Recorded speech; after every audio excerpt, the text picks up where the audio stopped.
AlanCoxShow.com. You can watch live there. If you need to email me for anything, you can do it there. Thank you to Ouch My Back Hurts. Oh, How you doing, pal? I'm all right. I'm trying. Yesterday was really good. I did a long session with my trainer just focusing on loosening up the back, and I've been doing a lot of the same stuff today to try and get those same results. And how did you tweak it? I still don't even really know. I mean, it's just one of those things where I woke up and my back hurt on Monday. That's kind of the way, right? Yeah. So, I mean, I didn't really do anything out of the ordinary. I drove a little bit more than I normally do. I don't know. So it's just one of those things. Sometimes you're old and you wake up and your back hurts. I remember I was in my early 30s, and I've never had back issues or anything. I was in my early 30s, and I was in the kitchen, and I opened the fridge, and I reached down to get an apple out of the crisper. And my back, it was like somebody had seized up, yeah. a piano wire. Mm-hmm. And I was like, oh, my God, like I'm on the floor. Yeah. The hell? So, listen. Yeah. So I'm all right. Stretching. I don't think it's anything to do with like my discs or spinal cord. I think it's just muscle problems. So I think it'll heal up in a few days and just takes a little time. But well, if you need to out, staying moving, that's the thing is, as long as I'm up and moving, I'm pretty much okay. It's the sitting here. But we have to, I can't sit here. I mean, I have to sit here or I can stand up, but even that doesn't really, I need to stay moving to really keep it loose. Should we bring a treadmill in here? Maybe we'll do that. Well, if you need me to put you in touch with QC Kinetics, you just let me know. Please do. I'm sure they'll figure it out. Yeah. All right. While we're just on the topic of Bill Squire. Yeah, of course. Do you think that people are going to show up to my comedy special taping thinking they're going to see Billy Squire? Because a friend of mine told... No. A friend of mine has a client that was like, I thought I was going to see Billy Squire. It just turns out it's comedian Bill Squire. I think that's going to happen to a lot of people. That's why he sold so many tickets already. I'm like... that guy's a moron. Yeah. Billy Squire is a person that is Billy and spells Squire differently. Right. Bill Squire is a different person than that. And why would Billy Squire start going by Bill at this point in his career? Which I don't. And Billy Squire hasn't had a career in 30 years. I mean, he hung up his guns a long time ago. Right. And it's also not like they just put the name on the website with no description of the event. Or, there's a picture of me. Nobody's going to be confused by that. That's what I was saying. I just think maybe he was just doing a bit, one of the funniest bits that I can ever think of. Nobody's ever actually made that comparison between me and Billy Squire before. Nobody's ever picked up on that. So good for that guy for making that connection. Well, and quite frankly, Billy Squire, in the pantheon of rock stars, a very underrated guitarist. He was great. He was a great guitarist. But he hung it all up. That video murdered his career. That was 40 years ago. That Rock Me Tonight video murdered his career. He went off to work for the New York Parks Department. Mm-hmm. And I think over the past couple of years, he has resurfaced. I think he's collaborated with a couple of people. It's not like the guy put down the guitar for good. But I've heard nothing about him going back out and launching an actual tour or anything like that. And another thing, if you're going to buy the tickets, there's other resale websites. I would suggest just going to BillSquire.com. Click that link. That'll take you to Agora's website, and that's where you can buy the tickets without them being jacked up in price by a reseller. Except no substitutes. Right. Because that's another thing the guy was saying is like, well, there's a lot of other websites that it's not as clear what's going on. I'm like, yeah, but I just don't imagine there's a lot of people going like, well, here's the Agora website, but let me go to this one that says my tickets boogaloo.com or whatever it is. He sounds like he's a guy who's easily confused. Yeah. He can't tell Billy Squire from Bill Squire. Mm-hmm. A website throws him off. Right. Anyway, I wouldn't give that a second thought. I can't imagine people are going to be thrown off by that. Have you seen the video of the girl who bought the pleather pantsuit? No.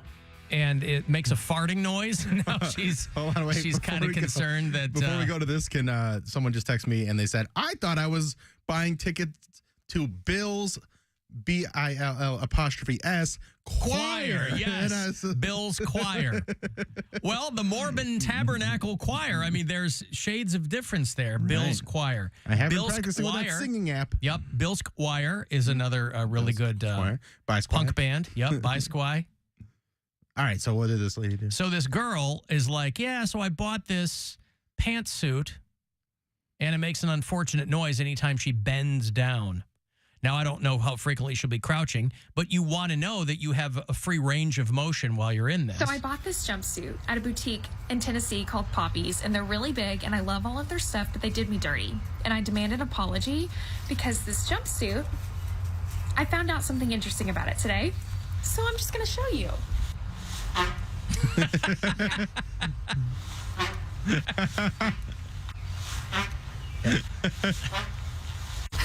Every time, see? Every time I bend down, sounds like I'm farting. Yeah, not bend over like she's going to get low. Yeah. You know, ass to heels there, farting. Oh, this poor girl. Get low, get low. Get low. To the window, to the wall. Her pleather pantsuit is. Yeah, pantsuit is farting. You know, they're trying to make a push. The promo for this got put into my feed somewhere. And they're trying to make a push to broaden the public understanding of OnlyFans. You know, OnlyFans is not just porn. Yes, it is. It's, well, for all intents and purposes, we know that. If you want to make any money, yes, it's porn. Well, I'm just saying as a platform. I'm not talking about the creators. I mean, as a platform, OnlyFans is really trying to boost its profile as a safe for work platform. You're going to hit a ceiling if it's just porn. You have to, you know. So there's cooking shows and other things. You have to dig for those. But they have a show called This Is Fire, and it's a cooking show. And I guess they already did season 1. They're doing season 2. And they say that OnlyFans creators go head to head in the kitchen. Except the promo I saw was it's all porn stars cooking. And who wants to see porn stars cook? They're fully clothed. They're in the kitchen. It's like a regular cooking show, except it's Riley Reid and it's Arabelle Raphael and it's, you know, a couple of German guys. I'm like, I don't know if anybody's going to watch this, but they're pumping it. And what do you mean there's a ceiling on it? Porn is like, it transcends age, it transcends nationality. Like they're not. There's no ceiling on porn. Yes, there's a ceiling. That's my point. You're diluting. The marketplace is fully diluted. So if you are a platform that is just porn, you go, okay, well, we've done what we're going to do here. I mean, you're getting new people coming in, but you're not going to get like big sponsors. The creators are making money. That's great for them. The platform, they're like, we need to open this up. We need to have it can't all be NSFW. Some of it's got to be SFW. It's going to be. If you really want to be bringing in legit advertisers and, you know. It's going to be. That's why everybody's jumping ship over at Twitter. Because they're like, yeah, man, I don't want my Pepsi ad running in between Nazi accounts. Which is what's happening. They don't geotag or they don't, you know, it's just ads pop up. There's all these blue chip advertisers that were like, we're out. We can't have our ads showing up. You know, a Home Depot ad next to Jews will not replace us.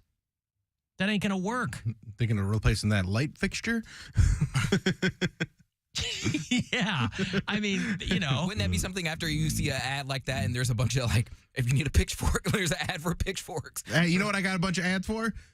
Because of all the rotisserie chicken talk we've had this week. Yep. I got like make your own rotisserie chicken at home, or here's the best place to get rotisserie chicken. Like a lot of rotisserie chicken marketing has come my way this week because of all that talk.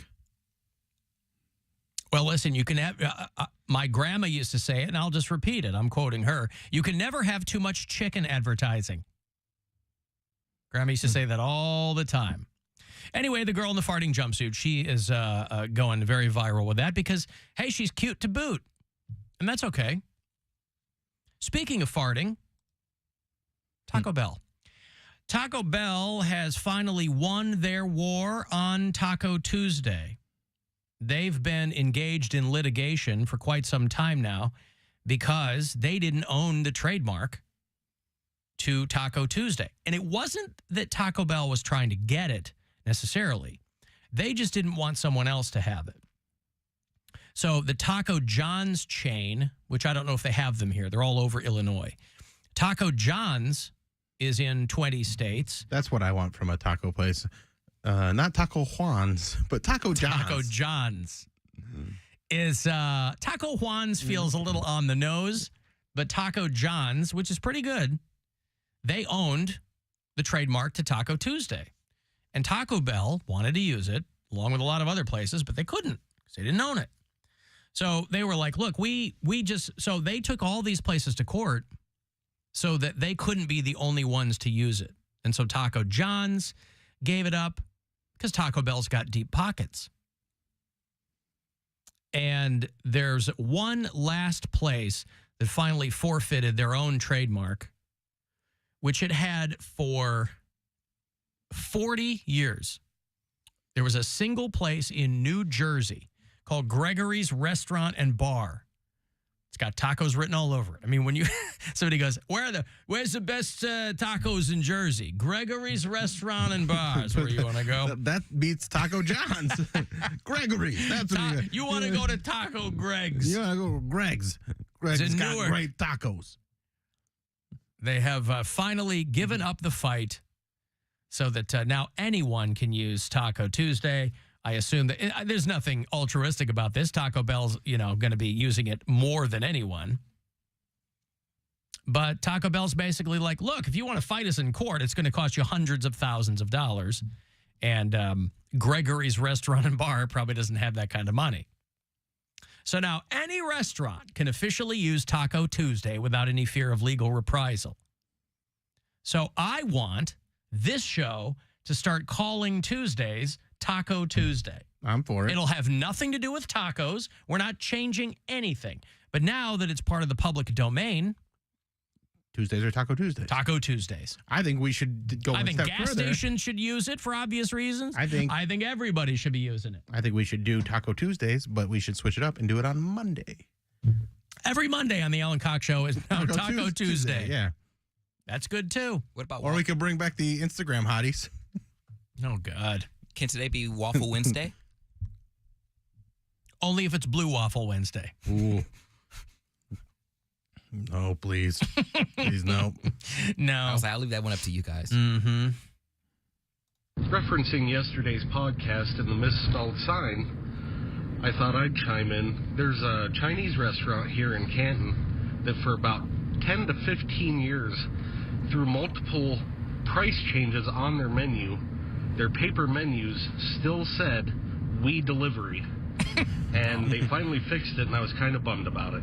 I like We Delivery. Love me, hate us, and the show by? I love it. It's a shame.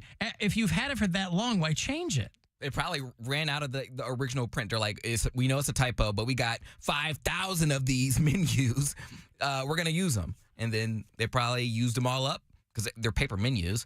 So they probably were like, all right, time for a re-up. Let's get this correct. That has to be the worst feeling ever. Like, Bill, have you ever printed out merch? Like, you print out your name and someone misspells your name or something and you're stuck with it? What do you do?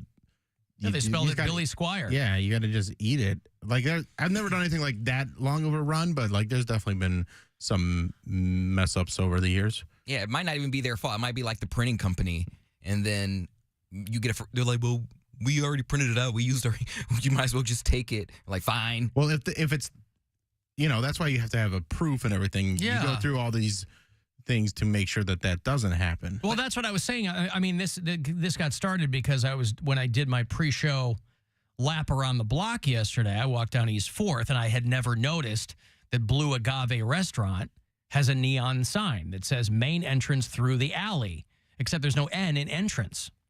So their neon sign says Blue Agave main entrace through the alley. And I was like, that means that multiple people, assuming there was a proof, assuming it wasn't an intern or something who just signed off on something, And listen, sometimes you can look at a word and not notice it, but if it's going to be a sign, you got to notice it. You got to look at very, very carefully. And it's not like they were proofing a paragraph of There's words. one word. Well, it's not a typo in a book. There's a neon sign that you're going to be hanging, and I don't know how long it's been there. I have to assume it's been there a while. I was going to say, I wonder. Because those signs aren't cheap. I wonder if it's still there and people are bringing it to their attention now. Well, and it's kind of like in this. So I imagine it's still there. They're mad at you for blowing up their spot. They're like, damn it, we thought we could get away with it. Well, listen, they can do whatever they want. Like I said yesterday, I'm probably the 4,000th person to notice that because I don't walk down East 4th all that often. But listen, I don't understand the notion of, well, we already printed these up. If you're paying a company to do that stuff. You're paying a printer. You go, no, you got to take them back. And, well, what do you mean, well? What? We already did it. Yeah, I know, and you did it wrong. Alan, my Chinese restaurant menu says crab rangoon instead of rangoon. Mm-hmm. Yeah, again, typos and stuff, those are funny. And, those kinds of restaurants, people go, well, maybe there's something, you chalk it up to lost in translation. But these aren't people who started a restaurant last week. They've been here for 40 years or whatever. Taco Tuesday, somebody suggests. Taco Tuesday, that's good. Well, but Taco Tuesday, we need to take advantage of everybody being able to use it now legally. Mm-hmm. Bill can easily avoid being confused with Billy Squire by simply changing his name to Grand Funk Railroad. That's a great idea. Brilliant. Would you ever consider doing that? Of course. Seems like the most logical thing to do. I think I'm going to go one step further and change my name to Grand Funk Railroad Greatest Hits. Who are you going to see Friday night? Grand Funk Railroad is performing the greatest hits. Mm-hmm. Billy Squire is one of those most sampled artists in hip-hop. Because of The Stroke and other songs. Bobby Chenard. He's got great riffs. Yeah, longtime drummer for Billy Squire. Bobby Chenard's dead now.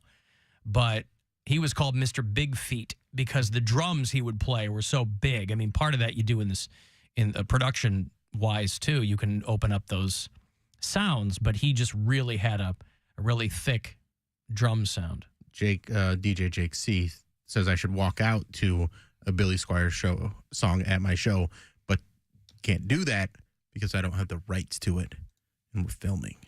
So, right. So I can't. No walkout music. But you haven't done that before, have you? What? Walked out to Billy Squire music? I'm sure I've done it once or twice in my career, but it's not like a regular thing. Yeah. Because it's also, people know that song. They don't know who sings it. Like, that is a joke for a small amount of people. That's fair. People hear the song and they go, oh, The Stroke. Yeah. Who does that? Clifton Carlton? No, not Strokin'. REO Speedwagon? I don't know. Yeah. That Strokin' guy. Strokin'. Yeah. No, not that guy. Billy Squire, The Stroke. Clarence Carter. When I saw Making Love, I just don't remember that song? Oh, yeah, that's a great song. I be stroking. That was my That's a one good song, buddy's, too. that was his go-to karaoke song. Mm-hmm. Was stroking. Yep. Yeah.